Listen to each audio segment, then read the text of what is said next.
usar mais uma vez aqui para nos abençoar e nos edificar. Então já estou comunicando, todo segundo sábado de 9h30 até a meia-noite, vigília aqui neste lugar. Ah, pastor, os vizinhos são amigos meus, irmão. Ó, eles fizeram assim, ó. Sabe por que eles fizeram assim? Porque as festas do mundo vai de 10 até 6 da manhã. Como aqui é de 9h30 até meia-noite, eles fizeram assim. Amém, pastor. E quem é pentecostal não vai perder, né? E aqui tem uma padaria. Pulou aqui, você come pão, meu filho. Amém? Enquanto aqui o pão do céu desce também. Vamos orar pelo pastor Vildemar, em nome do Senhor Jesus. Estenda suas mãos para cá. Servo de Deus vai entregar o recado do Senhor e nós estaremos aqui ouvindo. Senhor, queremos te apresentar a vida do pastor Vildemar. Usa o teu servo, este homem que tem responsabilidades no teu reino, este homem que não brinca nos serviços. Então fala conosco, usa o teu servo, enche o teu servo. Queremos sair daqui mais avivados do que ontem. Ontem à noite foi sobrenatural e hoje será também, porque o Senhor vai usar este homem de Deus, em nome de Jesus. Amém.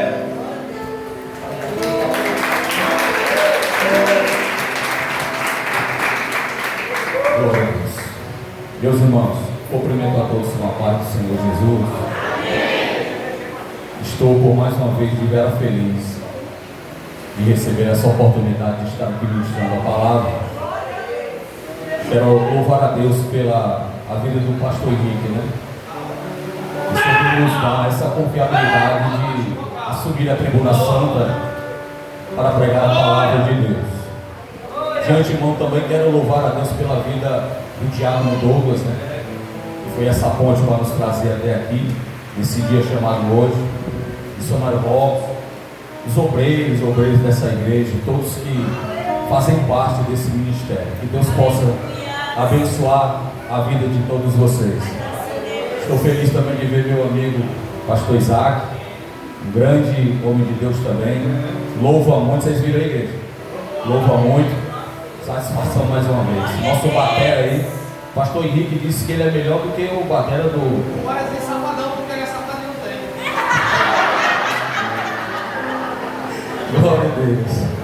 Quantos vieram ouvir uma palavra de Deus? Feliz, sem perda de tempo. Mateus capítulo de número 22. Meu Deus! Paga nada para salegar. Mateus capítulo de número 22, versículo 1 a seguir. Glória a Jesus.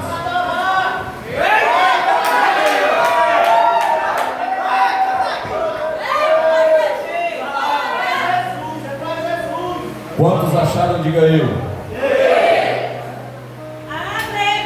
Escrito está: então Jesus, tomando a palavra, tornou a falar-lhe em parábolas, dizendo: o reino dos céus é semelhante a um certo rei que celebrou as portas de seu filho e enviou os seus servos a chamar os convidados para as bodas, e estes não quiseram vir. Depois enviou outros servos, dizendo: dizei aos convidados: eis que tenho o meu jantar preparado, os meus bois e cevados já mortos, e tudo já pronto, vinde às bodas. Porém, eles, não fazendo caso, foram um para o seu campo e outro para o seu negócio. E os outros, apoderando-se dos servos, os ultrajaram e mataram. E o rei, tendo notícias disso, encolerizou-se e, enviando os seus exércitos, destruiu aqueles homicidas e incendiou a sua cidade. Então disse os servos: as bodas na verdade estão preparadas, mas os convidados não eram dignos. Versículo 9: ide, pois, a saída dos caminhos e convidai para as bodas a todos os que encontrardes. E os servos, saindo pelos caminhos, ajuntaram todos quantos encontraram, tanto os maus como os bons, e a festa nupcial ficou cheia de convidados. E o rei, entrando para ver os convidados, viu ali um homem que não estava trajado com veste nupcial, e disse-lhe: amigo, como entraste aqui não tendo veste nupcial? E ele emudeceu. Versículo 13: disse então o rei aos servos: amarrai-o de pés e mãos, levai-o e lançai-o nas trevas exteriores, ali haverá pranto e ranger de dente. E o versículo 14, todos nós repetimos o 3. 1, 2, 3. Porque muitos são chamados, mas poucos escolhidos.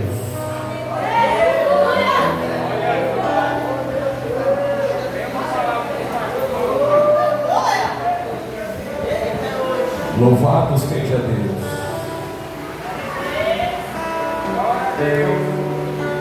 Queridos e amados irmãos, noiva do Cordeiro, escute o que o Senhor tem para falar nessa noite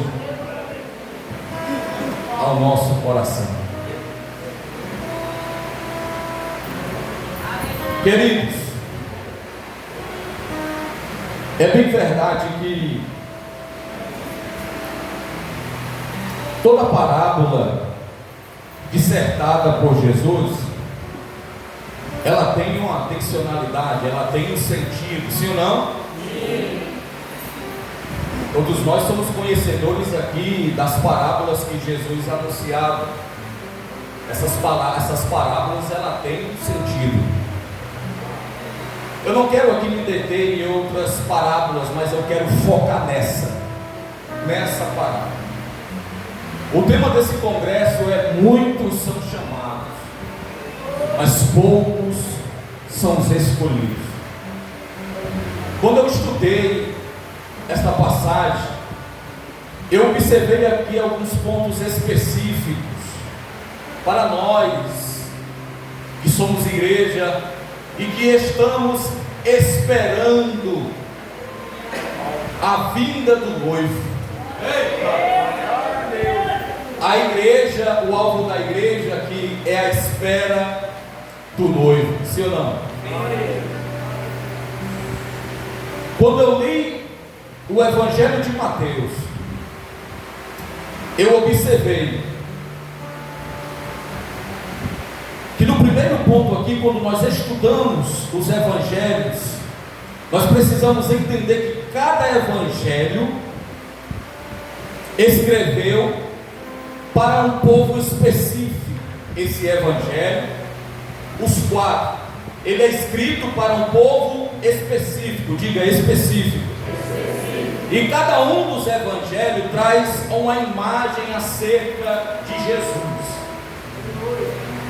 Se você ler Apocalipse capítulo 4, versículo de número 7, a Bíblia vai falar de 4 seres viventes que estavam diante do trono e reverenciava o que se assentava diante do trono. Esses 4 seres viventes são uma tipificação, igreja, entenda, são uma tipificação de Jesus nos 4 evangelhos. Mateus, Jesus é representado como um leão. Eita Deus! Porque foi escrito para os judeus que aguardavam o Mashiach, que no hebraico significa Messias, o prometido de Israel, que no grego chama-se o Cristo. Quem está entendendo? Agora no Evangelho de Marcos, Jesus ele é representado como bezerro. E o bezerro é um título absoluto de uma servidão, porque foi escrito para os romanos, e naquela época os romanos eram um império com muita potência. Então no Evangelho de Marcos, Jesus falou muito sobre servidão. Se você ler o Evangelho de Marcos, você vai observar, e você vai ver Jesus falando sobre o serviço da obra,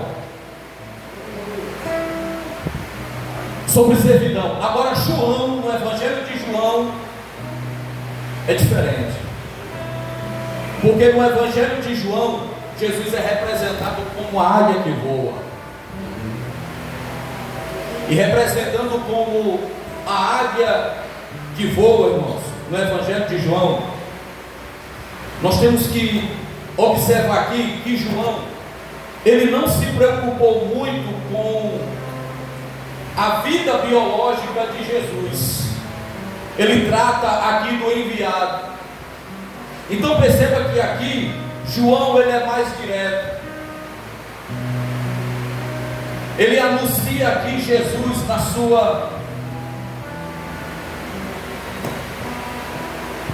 pré-existência, e fala que ele é o Verbo,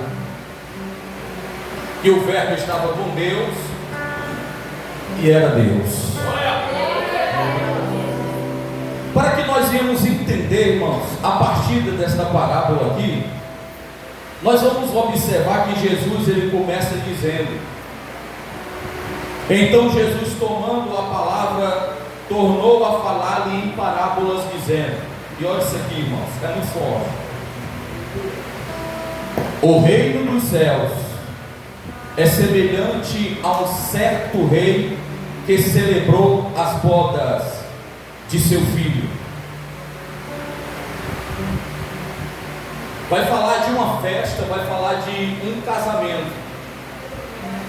Mas perceba que aqui, no versículo de número 3, vai haver aqui um convite da parte do Pai. Olha só: e enviou o seu servo a chamar os convidados para as bodas, e estes não quiseram vir. Perceba que aqui, no versículo de número 3, tem uma tensionalidade. Esse convite aqui na parábola, irmãos, está indicando o convite para os judeus, que os judeus, eles não receberam o Messias prometido. Ele não recebeu o convite, eles não receberam. Ou seja, versículo 4: depois enviou outro servo dizendo: dizei aos convidados, eis que tenho o meu jantar preparado, os meus bois cevados, já mortos, e tudo já pronto, vinde às portas. Porém, eles, não fazendo caso, foram para o seu campo e o outro para o seu negócio. Ou seja, não fizeram caso. No versículo de número 6, nós vamos observar aqui, ó: e os outros, apoderando-se dos servos, os ultrajaram e o mataram. Ou seja, Jerusalém, Jerusalém, que mata os seus profetas. Aqui é uma tipificação aqui daqueles que anunciaram o Messias prometido por intermédio de profecia, como os profetas e os cristãos, que foram mortos pelos próprios judeus, irmãos. Olha isso aqui: Paulo ele só não foi morto porque ele apelou para César lá em Roma, senão ele teria sido morto pelos judeus. Então perceba aqui que há um convite, mas o convite não foi aceito. Jesus está trazendo um sentido na parábola. O convite aqui é para os judeus, mas os judeus não receberam como o Messias prometido. Pelo contrário, mataram aqueles que proclamavam a palavra do Senhor e em profecia anunciava o Messias prometido. Oh, glória a Jesus. Versículo 7 diz: e o rei, tendo notícia disso, encolerizou-se, enviando o seu exército, destruindo aqueles homicidas, e incendiou a sua cidade. Aqui, irmãos, é uma tipificação aqui do general Tito, na década de 70 depois de Cristo. Aleluia. Que todos nós sabemos do que aconteceu, da grande destruição. Mas depois daí, perceba que tem um novo convite. Então disse os seus servos: as bodas na verdade estão preparadas. Diga, preparada. Mas os convidados não eram dignos. Olha aí. E depois as saídas dos caminhos convidai para as bodas a todos os que encontrardes. E os servos, saindo pelo caminho, ajuntaram todos quanto encontraram, tanto maus como bons, para a festa nupcial que ficou cheia de convidados. Ou seja, uma nova dispensação aqui, pastor Henrique, se abre. Quem está entendendo? Glória a Deus. O segundo convite agora está aberto para todos, tanto para os bons como para os. Tinha um convite para eles, mas eles não receberam, voltaram para os seus negócios, não fizeram caso do Messias. Olha o mistério. Pelo contrário, e aqueles que anunciavam e proclamavam a palavra, anunciavam por profecias o Messias prometido, foram mortos, pastor. Oh, meu Deus do céu.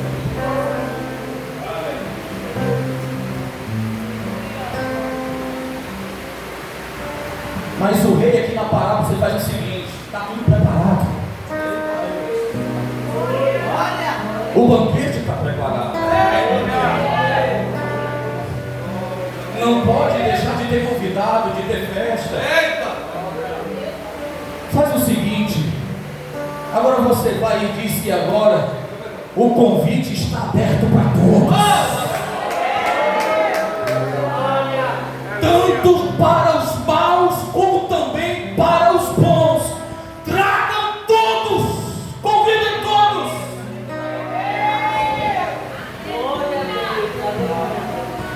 E todos vieram. A festa estava cheia de gente, tanto bons como os maus, porque essa nova dispensação, que é a dispensação da graça, se abriu. E olha você aqui, olha eu aqui, olha esses homens aqui que o mundo dizia que não valia absolutamente nada. Aqui tem homens e tem mulheres que antes eram maus, mas estão aqui. Como também tem pessoas boas que também se encontram no mesmo recinto.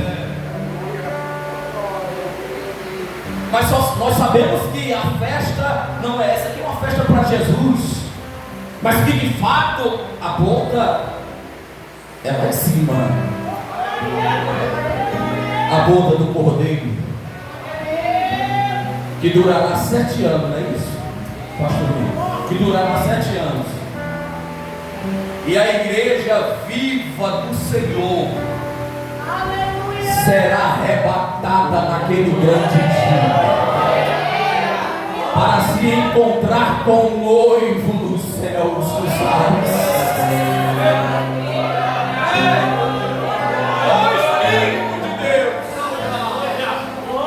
Espírito da verdade.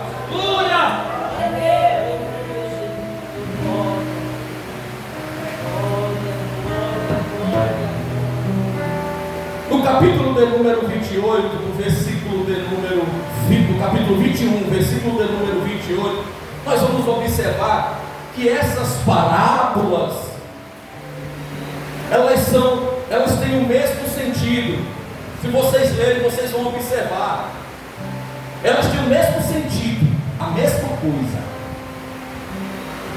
Versículo de número 28: mas que vos parece um homem que tinha 2 filhos e dirigiu-se ao primeiro e disse: filho, vai trabalhar hoje na minha vinha? Olha aí, ó, presta atenção nele. Ele, porém, respondendo, disse: não quero. Mas depois, arrependendo-se, foi. Olha só. E dirigindo-se ao segundo, falou-lhe de igual modo. E respondendo, ele disse: eu vou, Senhor. E não foi. Jesus vai fazer uma pergunta aqui, ó, no versículo 31. Qual dos dois fez a vontade do Pai? Olha aí, disseram-lhe: o primeiro. Disse-lhe Jesus: em verdade vos digo que os publicanos e as meretrizes entram adiante de vós no reino de Deus.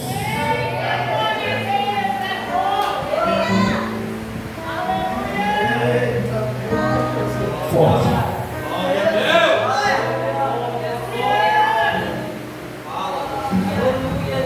Você viu aqui? Que na pergunta de Jesus no versículo 31, quais dos dois fez a vontade do Pai? Quer dizer que no versículo 1, o primeiro filho disse, dirigindo-se ao primeiro, disse: filho, vai trabalhar hoje na minha vinha? Ele, porém, respondendo, disse: não quero. Ele disse: não quero, certo. Mas depois ele se arrependeu e foi.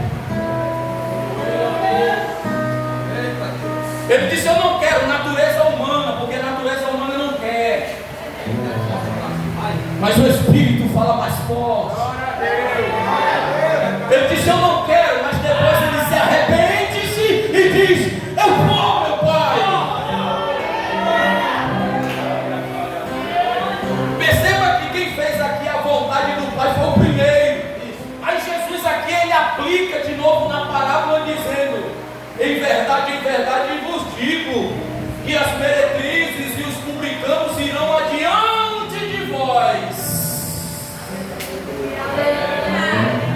Porque de fato, pastor Henrique, eu quero dizer isso aqui para a igreja, porque de fato, quando a Torá é apresentada para os escribas e fariseus ou os religiosos da época, eles até dizem: vou obedecer. Aí Jesus, no contexto neotestamentário, Jesus abre a boca dizendo: vocês não passam de um sepulcro caiado. Vocês dizem que vão obedecer, mas não obedecem nada.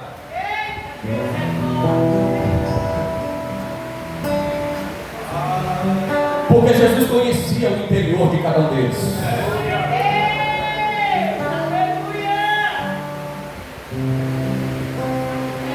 Eles se sentiam donos da razão, donos da lei, donos da verdade. Mas Jesus conhecia o interior de cada um deles. Aí Jesus aqui aplica as meretrizes e os publicanos. Olha! Porque o que vale aqui para Jesus, irmão, sabe o que é? É um arrependido. Fariseu, os homens religiosos não se arrependiam. Agora olha para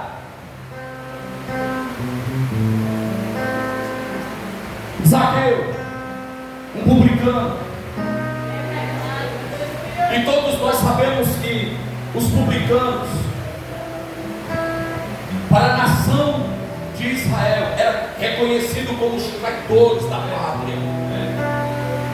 Porém, um dia, Zaqueu queria conhecê-lo, e os obstáculos da vida não impediu quem de fato queria conhecer Jesus. Ele sai e sobe em um cicrone, em uma figueira brava, e ao chegar em cima, procura Jesus, só que Jesus já estava embaixo.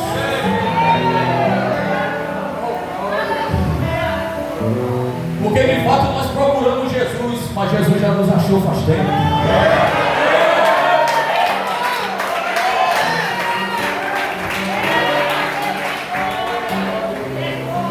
Jesus já nos achou faz tempo, igreja. Ele só quer que nós viemos se arrepender dos nossos pecados e dos feitos, em busca dele. Ele já nos conhece. Aí Zaqueu está em cima procurando Jesus, Jesus está embaixo. Aí Jesus embaixo diz assim, ó: Zaqueu, desce depressa. Perceba que Jesus chama ele pelo nome. Ele está querendo conhecer Jesus, mas Jesus já conhece quem é ele. Desce depressa, porque hoje eu venho pousar em tua casa. Quando Jesus adentra a casa de Zaqueu, Zaqueu não aguenta a presença e a palavra que Jesus pregava dentro da sua casa, a ponto de se arrepender e dizer: Jesus, eu roubei, mas eu não roubo mais não. E se eu defraudei alguém, eu vou devolver em quadrúpelo. Jesus, olhando que aquele homem está quebrantado, está arrependido, Jesus olha para ele e diz: hoje a salvação entrou na tua casa. Espírito da verdade. De fato é um arrependimento, pastor. Mas o arrependimento não pode ser um arrependimento de remorso. O arrependimento tem que ser um arrependimento sincero.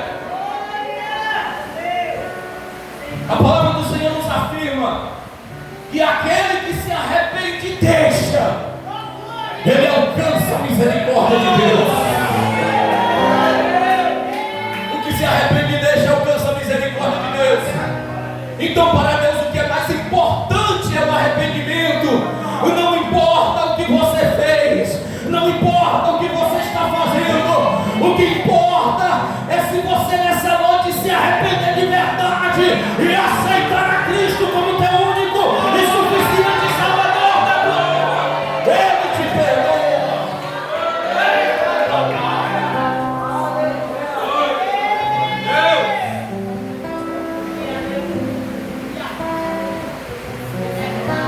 Zaqueu publicando. Aí eu acho lindo também aquela história que pegaram aquela pobre mulher e arrastaram ela até Jesus.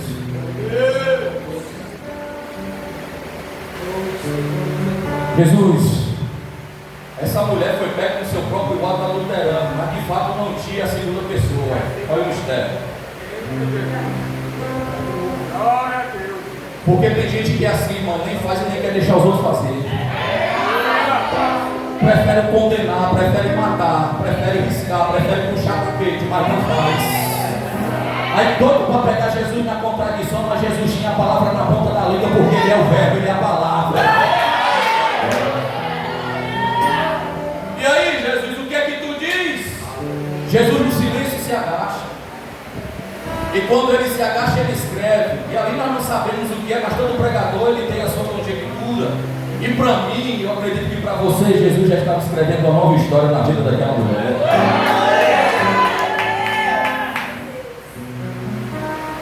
Jesus libera uma palavra dizendo: aquele que não tiver pecado, que atire a primeira pedra. Os que estavam com as pedras nas mãos lançaram todas em terra. Ali foi um choque de realidade, de dentro para fora, porque a palavra ela é penetrante, ela vai até a divisão da alma do espírito, juntas e medulas, e ela é apta para discernir os pensamentos e a intenção do coração. Quando Jesus libera essa palavra, é como uma espada que entra.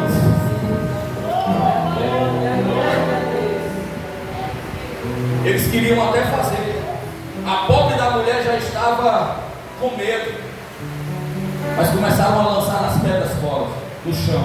Glória a Deus. Quando a mulher vai olhar em um ângulo de 360 graus, não tem nenhum. Só tem Jesus, o Filho de Deus. Mas Jesus tem autoridade de dizer: pois eu te condeno. E o que foi que Jesus disse? Mulher, onde estão os teus acusadores? Não está aqui nenhum, só sobrou eu. Eu tenho autoridade de te condenar, mas eu não vim para condenar, eu vim para salvar. Eu vim para salvar as ovelhas.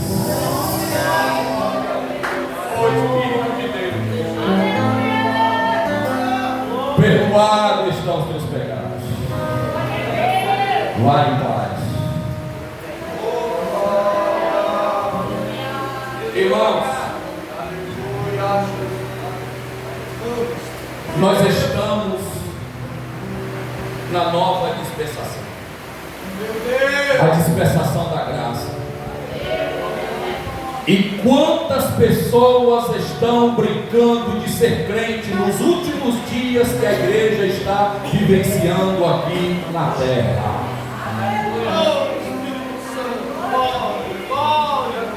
Muitos já se afastaram e morreram. Outros estão afastados de longe da presença. E ainda tem muito crente ainda que fica brincando dentro da igreja. Ainda tem muito crente ainda que não vigia com a boca, com a língua. Ainda tem muito crente que empresta a boca para Satanás para falar mal do seu próximo. E quem dirá falar até mesmo mal de pastores.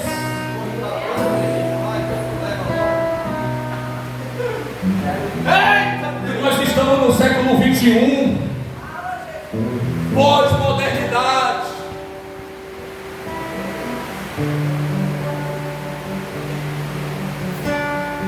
Homens antropocentristas, amantes de a si mesmo, orgulhosos, narcisistas.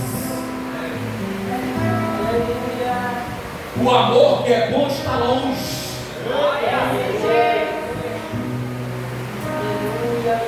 Esse é o cenário que a igreja está vivenciando.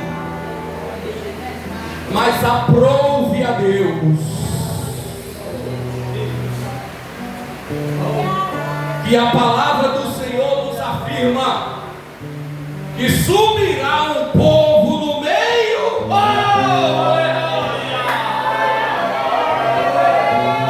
E eu tenho absoluta certeza que esse povo está aqui. Eu tenho certeza, pastor Henrique, que esta igreja está sendo bem alimentada por você, que é o anjo desta igreja. Por isso não reclame quando muitas das vezes o seu pastor lhe repreender, é porque ele quer o seu bem. Não fique com raiva quando ele usar de palavras duras contra você. Irmãos, o verdadeiro amigo é aquele que confronta contra o teu erro. O verdadeiro amigo não é aquele que passa a mão nos teus erros, no que tu está fazendo de errado. O verdadeiro amigo é aquele que traz você para perto de Jesus. E para chegar para perto de Jesus, tem que mudar as vestes, pastor. Tem que mudar o padrão de vida. Oh, Espírito de Deus. Irmão, o convite está aberto para todos, mas só os poucos são os escolhidos. Espírito da verdade.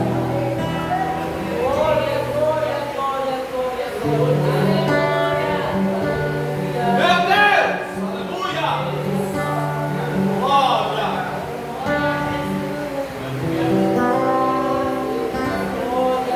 Muitos são chamados, mas poucos são os escolhidos. Estamos vivenciando uma geração de muitos que perderam o temor na presença de Deus.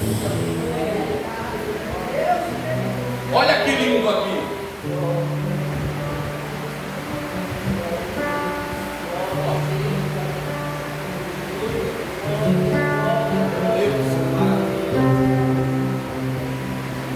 Versículo de número 36, do capítulo 21. Depois enviou outros servos, em maior número do que os primeiros, e eles fizeram-lhe o mesmo. Olha aí, e por último enviou-lhe o seu filho. Preste atenção, seu filho.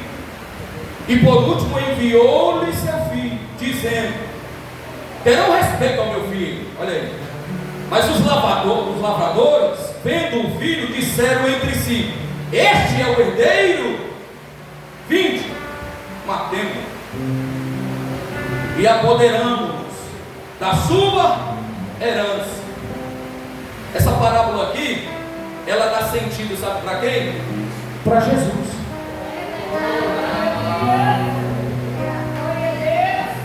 Porque o pai envia ele, por último envia ele, dizendo: terão respeito pelo meu filho, ó. Mas os lavradores, vendo o filho, disseram entre si: este é o herdeiro, vinde, matemo-lo e nós vamos se apoderar da sua herança.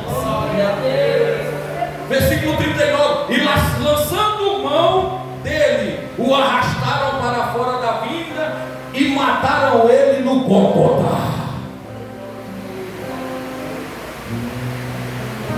O sentido aqui é Jesus. Quem está entendendo? Quando, pois, vier o Senhor da vinha, que fará aqueles lavradores? Disseram-lhe eles: dará frondosa morte, olha aí, aos maus, e arrendará a vinha a outros lavradores, que ao seu tempo lhe deem os frutos. E aqui entra o juízo de Deus. Eles não quiseram. O reino